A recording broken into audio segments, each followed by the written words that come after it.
असंगठित मजदूरों के लिए अटल पेंशन योजना। देश के करोड़ों असंगठित और कम आय वाले कामगारों के लिए केंद्र सरकार ने बड़ा फैसला लिया है। केंद्रीय कैबिनेट ने अटल पेंशन योजना को वर्ष 2031 तक जारी रखने की मंजूरी दी है। इस योजना का लाभ उन मजदूरों को मिलता है जिनके पास बुढ़ापे के समय नियमित आय का कोई स्थायी स्रोत नहीं होता। सरकार का दावा है कि इससे बुजुर्गों की आर्थिक सुरक्षा और बेहतर होगी तथा सामाजिक सुरक्षा तंत्र मजबूत होगा। विशेषज्ञ इसे समाज के कमजोर वर्गों के लिए राहत देने वाला कदम मान रहे हैं। टोल टैक्स चोरी पर सख्ती गाड़ी नहीं बेच पाएंगे। सड़क परिवहन मंत्रालय ने टोल टैक्स को लेकर कड़े नियम लागू कर दिए हैं। अब यदि वाहन मालिक इलेक्ट्रॉनिक टोल फास्टैग के जरिए टोल नहीं चुकाते हैं तो वे अपनी गाड़ी बेच नहीं पाएंगे। ऐसे वाहनों को एनओसी, फिटनेस सर्टिफिकेट और नेशनल परमिट जारी नहीं होगा। सरकार का उद्देश्य टोल चोरी रोकना और इलेक्ट्रॉनिक टोल कलेक्शन को मजबूती देना है ताकि हाईवे पर ट्रैफिक सुचारू रहे और राजस्व का नुकसान न हो। 26 जनवरी पर पहली बार दिखेगी भारत की एंटी शिप मिसाइल। 26 जनवरी की गणतंत्र दिवस परेड की तैयारियां जोरों पर हैं। इस बार नौसेना की झांकी प्रमुख आकर्षण रहने वाली है क्योंकि भारत पहली बार दुनिया को अपनी अत्याधुनिक एंटी शिप मिसाइल दिखाने जा रहा है जो पल भर में समुद्री लक्ष्य को ध्वस्त कर सकती है। इसके साथ ही रक्षा क्षेत्र की अन्य तकनीकों और स्वदेशी उपकरणों को भी प्रदर्शित किया जाएगा जिससे भारत की सैन्य क्षमता और आत्मनिर्भरता का संदेश दुनिया तक पहुंचेगा। सिंधु जल संधि पर पाकिस्तान की बयानबाजी। सिंधु जल संधि को लेकर पाकिस्तान के राष्ट्रपति आसिफ अली जरदारी ने भारत पर आरोप लगाए और इसे पाकिस्तान के लिए खतरा बताया। कश्मीर को लेकर भी उन्होंने कड़ी बयानबाजी की। विदेश नीति से जुड़े जानकारों का कहना है कि पाकिस्तान घरेलू राजनीतिक संकट के चलते भारत के मुद्दे को उछालकर जनता का ध्यान भटकाने की कोशिश करता है, जबकि भारत का रुख अंतर्राष्ट्रीय मंचों पर स्पष्ट और मजबूत बना है। अरावली पर्वतमाला पर सुप्रीम कोर्ट की सख्ती। अरावली पर्वतमाला में एक 100 मीटर सीमा की परिभाषा को लेकर सुप्रीम कोर्ट में महत्वपूर्ण सुनवाई हुई। अदालत ने इस संबंध में एक विशेषज्ञ कमेटी गठित करने का निर्णय लिया है और 4 सप्ताह में कमेटी सदस्यों के नाम सुझाने के निर्देश दिए हैं। इसका उद्देश्य अरावली क्षेत्र में पर्यावरण संरक्षण और अनियंत्रित निर्माण पर नियंत्रण के लिए स्पष्ट नीति बनाना है। एलओसी के पास लगातार पाकिस्तानी ड्रोन दिखाई दे रहे हैं। सेना ने एंटी ड्रोन सिस्टम सक्रिय कर प्रभावी प्रतिक्रिया दी। पिछले 10 दिनों में यह 5वीं घटना है। वहीं किश्तवाड़ में आतंकियों की तलाश अभियान चौथे दिन भी जारी है।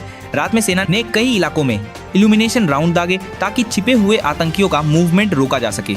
सुरक्षा एजेंसियां इसे सीमा पार साजिश का हिस्सा मान रही हैं। दिल्ली की मुख्यमंत्री रेखा गुप्ता सरकार ने होली के अवसर पर बड़ा फैसला लिया है। सरकार ने घोषणा की है कि दिल्ली की ईडब्ल्यूएस कैटेगरी में आने वाली महिलाओं को उत्सव के समय एक मुफ्त गैस सिलेंडर दिया जाएगा। कैबिनेट की बैठक में इस प्रस्ताव को मंजूरी दी गई। सरकार का कहना है कि इससे महंगाई के बीच गरीब परिवारों को सीधी राहत मिलेगी और त्योहार के दौरान खाना पकाने में आसानी होगी। इस फैसले को सामाजिक कल्याण और महिला सशक्तिकरण के नजरिए से महत्वपूर्ण माना जा रहा है। प्रयागराज में स्वामी अभिमुक्तेश्वरानंद और प्रशासन के बीच विवाद बढ़ता जा रहा है। प्रशासन ने नोटिस भेजकर 24 घंटे में यह बताने को कहा था कि उन्होंने खुद को शंकराचार्य कैसे घोषित किया। इस पर स्वामी अभिमुक्तेश्वरानंद ने प्रशासन को चेतावनी दी है कि यदि नोटिस वापस नहीं लिया गया तो वह मानहानि और कोर्ट की अवमानना सहित कई कानूनी कार्यवाही करेंगे। अखाड़ा परिषद भी इस मामले में अपनी स्थिति स्पष्ट करने की तैयारी में है। तेलंगाना में आवारा कुत्तों को जहर देकर मारने की घटनाएं लगातार सामने आ रही हैं। रंगारेड्डी जिले में 100 से अधिक कुत्तों को जहर देकर मार दिया गया, जिसके बाद सरपंच समेत 3 लोगों को गिरफ्तार किया गया है।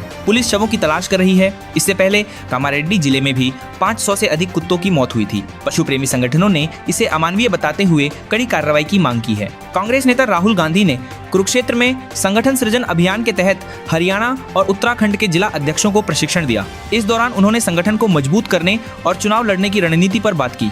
दिलचस्प बात यह रही कि इस सत्र में सीनियर लीडर्स को एंट्री नहीं मिली और राहुल गांधी क्षेत्रीय कार्यकर्ताओं तथा उनके परिवारों से सीधे मिले। कांग्रेस प्रदेश अध्यक्ष राव नरेंद्र सिंह ने कहा कि इसका उद्देश्य जमीनी स्तर पर पार्टी को मजबूत करना है।